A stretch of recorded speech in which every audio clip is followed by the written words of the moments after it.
निम्नलिखित में से कौन सा दीप्त पिंड नहीं है? दीप्त पिंड नहीं है चंद्रमा। दीप्त पिंड किसे कहते हैं? जिससे प्रकाश निकलता रहता है, जैसे मोमबत्ती का ज्वाला, मोमबत्ती से उसमें से प्रकाश निकल रहा है। विद्युत लैंप में से भी लाइट निकल रहा है, सूर्य से भी लाइट निकल रहा है, जबकि चंद्रमा से लाइट नहीं निकल रहा है। चंद्रमा सूर्य के प्रकाश से दीप्त होता है और वही परावर्तित करता है प्रकाश को, इसीलिए चंद्रमा दीप्त पिंड नहीं है। नेक्स्ट क्वेश्चन है, निम्नलिखित में से किस विकिरण में ऊर्जा प्रति क्वांटम सर्वाधिक होगी? ऊर्जा क्वांटम सर्वाधिक होगी किस में? तो ऊर्जा क्वांटम सर्वाधिक होने के लिए उसका रेंज देखना होता है। अगर जिसका रेंज न्यूनतम हो, तरंगदैर्घ्य सबसे कम हो, तो उसमें क्वांटम सर्वाधिक होता है। तरंगदैर्घ्य कम कहाँ जा रहा है? तरंगदैर्घ्य कम 200 से 280, 320 से 400, 200 से 280 सबसे कम है चारों ऑप्शन में, तो बी हो जाएगा। यानी यहाँ समझ में आती है कि तरंगदैर्घ्य की न्यूनतम रेंज वाली विकिरण में प्रति क्वांटम ऊर्जा सर्वाधिक होगी। सौर विकिरण निम्न में से किस परास में दिखता है? सौर विकिरण 400 से 800, 400 से 800, कहीं कहीं 780 लिखा होता है, तो लगभग ऑप्शन ये जा रहा है, ऑप्शन बी। सौर विकिरण निम्न में से किस परास में दिखता है? 400 से 700, 400 से 700, 400 से 700। दृश्य प्रकाश का धैर्यमान प्रसार होता है कितना? 400 नैनोमीटर से 800 नैनोमीटर, 400 से 800। ऑप्शन डी में जा रहा है 390, 400 के आसपास, 780, 800 के आसपास। ऑप्शन डी विप्योर VIPGYOR, यानी कि वायलेट से रेड तक जाता है। दृश्य स्पेक्ट्रम की सीमा है कितना? 400 से 800 नैनोमीटर में हमने देखा है ये, लेकिन ये पूछा है एंगस्ट्रम में। एंगस्ट्रम, नैनोमीटर को एंगस्ट्रम में बदलेंगे। नैनोमीटर मतलब 10 के पावर 9 होता है माइनस में। एंगस्ट्रम में 1 नैनोमीटर बराबर 1, यहाँ लिखते हैं 1 नैनोमीटर बराबर 10 के पावर -9 मीटर। 1 एंगस्ट्रम बराबर 10 के पावर -10 मीटर, यानी कि कितने का फासला है? 10 गुने का, यानी कि 10 से कर देंगे तो 4000 से 8000, 4000 से 8000, 4000 ये बहुत कम है, 4000 बहुत ज़्यादा है, 4000 के आसपास है और ये 8000 के आसपास है। Option B. दृश्य स्पेक्ट्रम की सीमा 3900 एंगस्ट्रम से 7600 एंगस्ट्रम सही हो जाएगा। ये वेरी करता रहता है। नेक्स्ट क्वेश्चन है, मानव आँख दृश्य प्रकाश के जिस तरंगदैर्घ्य के लिए सबसे सुग्राही है वह होती है। सबसे सुग्राही मानव आँख कहाँ होगी? हमें देखने की क्षमता 400 से 800 तक है, नैनोमीटर तक, तो लगभग बीच वाला सबसे ज़्यादा सुग्राही होगा। तो लगभग बीच वाला, यानी कि 400 से 800 के बीच में, लगभग 600 के आसपास, 600 के आसपास ये भी है, लेकिन सबसे ज़्यादा सुग्राही 5500 एंगस्ट्रम है।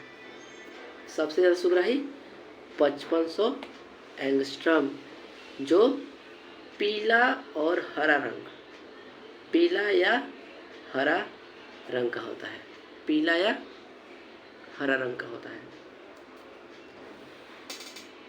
निम्न रंगों के बीच आँख की सुग्राह्यता किनके लिए सबसे अधिक होती है? पीला और हरा, निम्नलिखित में से कौन सा सही नहीं है? ठीक है, देखते हैं। मनुष्य का कान 1000 हर्ट्ज पर सबसे सुग्राही होता है। हाँ, 1000 हर्ट्ज पर मनुष्य का कान सबसे ज़्यादा सुग्राही होता है। मनुष्य का आँख लाल रंग के लिए सबसे अधिक सुग्राही होता है। नहीं, हम लोगों ने अभी देखा हरा और पीला, हरा और पीला, यानी कि भी गलत है। सुनने की दृढ़ता कितनी है? 1/10 सेकेंड। सुनने की दृढ़ता मतलब अगर हर 1/10वें सेकेंड में अगर साउंड आती रहे तो हम सुनते रहेंगे। 1/10वें सेकेंड से कोई स्पीड में बोल दे तो हम उतना स्पीड सुन नहीं, शब्दों को स्पष्ट तरीके भेद करके समझ नहीं पाएंगे। इसीलिए 1/10 सेकेंड सुनने की दृढ़ता होती है। उसी प्रकार देखने की दृढ़ता 1/16 सेकेंड, सुनने की 1/10 सेकेंड और देखने की दृष्टि की दृढ़ता 1/16 सेकेंड, 1/16 सेकेंड। नेक्स्ट है प्रकाश विकिरण की प्रकृति होती है। प्रकाश विकिरण की प्रकृति कैसी? तरंग के समान और कण के समान दोनों होती है। न्यूटन ने कण के समान बताया और हाइगेंस ने तरंग के समान बताया। यानी कि प्रकाश विकिरणों की प्रकृति दोहरी प्रकृति होती है, तरंग के समान भी और कण के समान भी। तो हो जाएगा तरंग और कण दोनों के समान, ऑप्शन सी। Option C. प्रकाश सीधी रेखा में चलता है, क्यों? प्रकाश सीधी रेखा में चलता है, यह छोटे छोटे कणों से बना है, प्रकाश का वेग बहुत अधिक है, प्रकाश का तरंगदैर्घ्य बहुत छोटा है। हाँ, प्रकाश का तरंगदैर्घ्य इतना छोटा है कि पता ही नहीं चलता, वो पता लगेगा कि सीधा ही है। तो प्रकाश का तरंगदैर्घ्य बहुत छोटा होने के वजह से सीधा प्रतीत होता है, ऑप्शन सी। निम्नलिखित में से कौन सा कथन सत्य है? प्रकाश का वेग अधिक होता है, प्रकाश का वेग अधिक होता है, ये क्या कह रहा है? तुलना करें अगर हम अन्य स्पीड्स की, जैसे कि साउंड का, किसी भी स्पीड की, तो उस हिसाब से देखें तो प्रकाश का वेग क्या होता है? सबसे अधिक होता है। निर्वात में 3 लाख किलोमीटर पर सेकंड, 3 लाख किलोमीटर पर सेकंड, 3 लाख 3 × 10⁵ किलोमीटर पर सेकंड सबसे अधिक होता है। सही है, यानी कि ए सही हो जाएगा। ध्वनि का वेग सबसे अधिक है? नहीं, प्रकाश का वेग। आकाशीय पिंडों का वेग सबसे अधिक होता है, रॉकेट का वेग सबसे अधिक होता है। प्रकाश के वेग से सारे का वेग कम होता है। ठीक। प्रकाश का शून्यावकाश मतलब निर्वात, जहाँ कोई भी गैसेस न हो, पूर्णतः कुछ न हो, निर्वात हो, का वेग कितना होता है? 3 लाख किलोमीटर पर सेकंड। मीटर में कहें तो 10⁸ हो जाएगा। 3 × 10⁵ होता था किलोमीटर पर सेकंड के लिए, किलोमीटर को मीटर में बदलेंगे, 1 किलोमीटर पर 1000 मीटर, यानी कि 3 जीरो और बढ़ जाएगा, 5 3 8 हो जाएगा 3 × 10⁸ मीटर पर सेकंड। प्रकाश की गति है कितनी? स्पीड 3 × 10⁸ मीटर पर सेकंड। हवा में प्रकाश की चाल निर्भर करती है। हवा में प्रकाश की चाल किस पर निर्भर करेगी? दाब पर, घनत्व पर। ताप दाब घनत्व से स्वतंत्र है या ताप पर? ये क्या है कि ये घनत्व पर भी निर्भर करेगा, दाब पर भी निर्भर करेगा, ताप पर भी निर्भर करेगा। कैसे?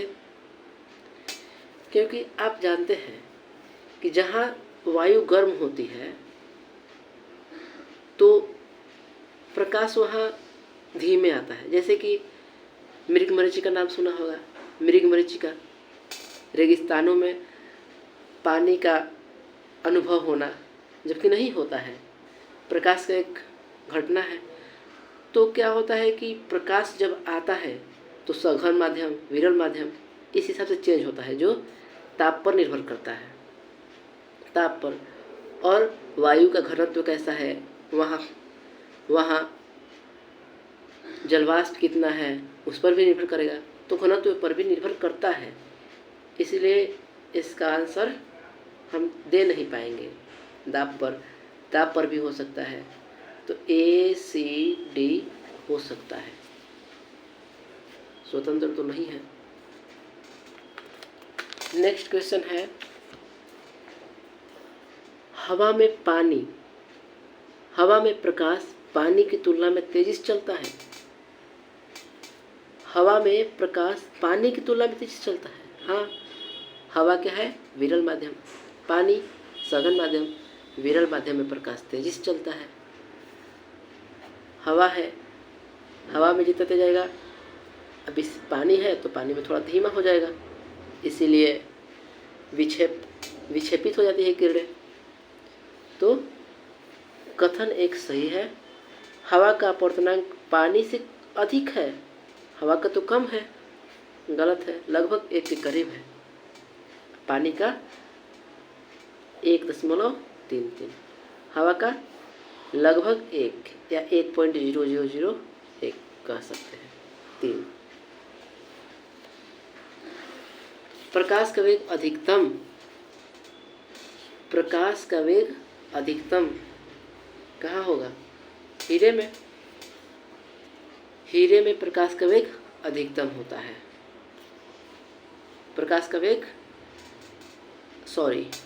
हीरे में प्रकाश का वेग क्या होता है, न्यूनतम होता है, न्यूनतम, क्योंकि हीरे का अपवर्तनांक 2.42 होता है। अपवर्तनांक ज़्यादा है, अगर अपवर्तनांक ज़्यादा है, अधिकतम है, अपवर्तनांक अधिकतम है तो वेग न्यूनतम होगा। अपवर्तनांक का वेग से उल्टा संबंध है। तो इस प्रकार हम कह सकते हैं हीरे में न्यूनतम वेग है, सबसे कम वेग। अधिकतम कहाँ होगा, निर्वात में, अधिकतम निर्वात में। प्रकाश की गति अधिकतम होती है, अधिकतम निर्वात में। प्रकाश किसके बीच होते हुए जाते हुए न्यूनतम होगी, न्यूनतम। प्रकाश की गति किसके बीच जाते हुए न्यूनतम होगी, न्यूनतम किस में होगी, निर्वात का 1 होता है, वायु का लगभग 1 के करीब होता है, 0.03। अपवर्तनांक की बात कर रहे हैं। जल का 1.33 होता है, कांच का इससे ज़्यादा होता है। तो यहाँ किसका हो जाएगा, कांच का अपवर्तनांक इन चारों में सबसे ज़्यादा है, इसीलिए इन चारों में प्रकाश की गति कांच में कम होगी। नेक्स्ट, सूर्य का प्रकाश को धरती तक पहुंचने में लगने वाला समय 500 सेकंड या 499 सेकंड। तो 500 सेकंड किस में आ जाएगा, लगभग ये C 8.5 मिनट।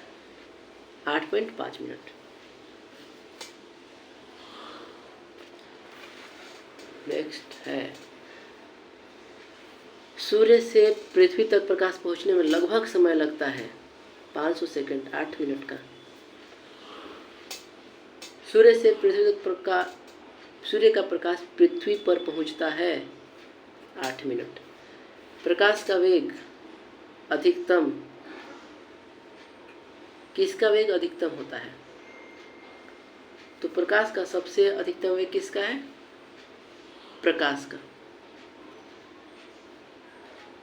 प्रकाश तरंगों के वायु से कांच में जाने पर जो चर प्रभावित होता है वह है, कौन सा चर प्रभावित होता है, देखिए आवृत्ति जो है वो प्रभावित नहीं होती है, सघन माध्यम हो या विरल माध्यम हो, माध्यम कोई भी हो। प्रकाश की जो आवृत्ति होती है तरंग की जो आवृत्ति होती है वो बदलती नहीं है। आवृत्ति ए में भी है, आवृत्ति बी में भी है, आवृत्ति सी में भी है, आवृत्ति तो प्रभावित होती नहीं है। तो होगा कौन? तरंगदैर्घ्य और वेग। तरंगदैर्घ्य और वेग प्रभावित होता है। तरंगदैर्घ्य और वेग प्रभावित होता है। जब प्रकाश एक माध्यम से दूसरे में जाता है तो निम्न में कौन सी नहीं बदलती है? आवृत्ति नहीं बदलती है। कौन सी नहीं बदलती है? आवृत्ति नहीं बदलती है। जबकि वेग, गति, तरंगदैर्घ्य, अपवर्तनांक सब बदल जाता है। जब प्रकाश एवं माध्यम से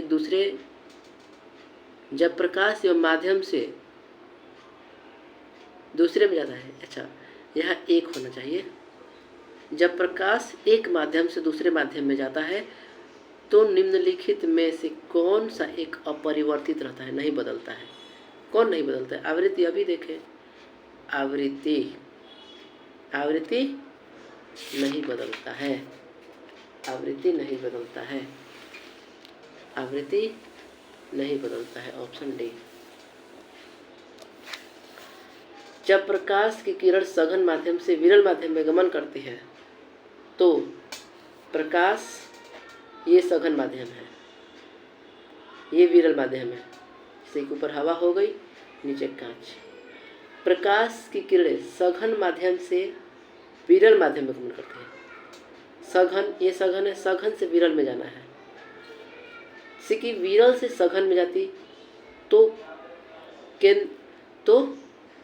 केंद्र से मुड़ जाती और सघन से विरल में जाएगी तो दूर हट जाएगी अभिलंब से। अभिलंब से क्या हो जाएगी? दूर हटेगी। तो क्या हो रहा है? जब प्रकाश की किरण सघन माध्यम से विरल में जाती है, सघन से विरल में गई तो अभिलंब से दूर हट रही है। कौन सा ऑप्शन जा रहा है?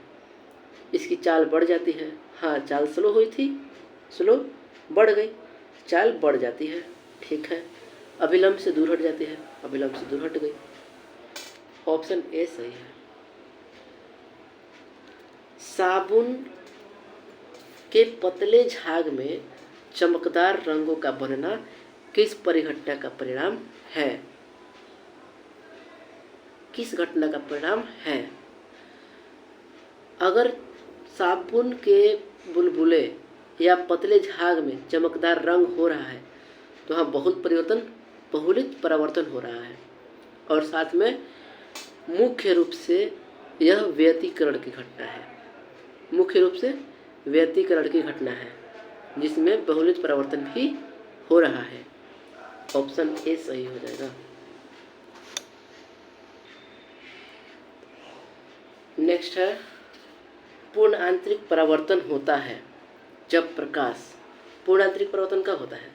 जब प्रकाश सघन माध्यम से, कांच है और कांच से प्रकाश आगे जा रही है, कांच से प्रकाश आगे जा रही है, यानी कि सघन माध्यम से विरल माध्यम जाए, हवा में जाए।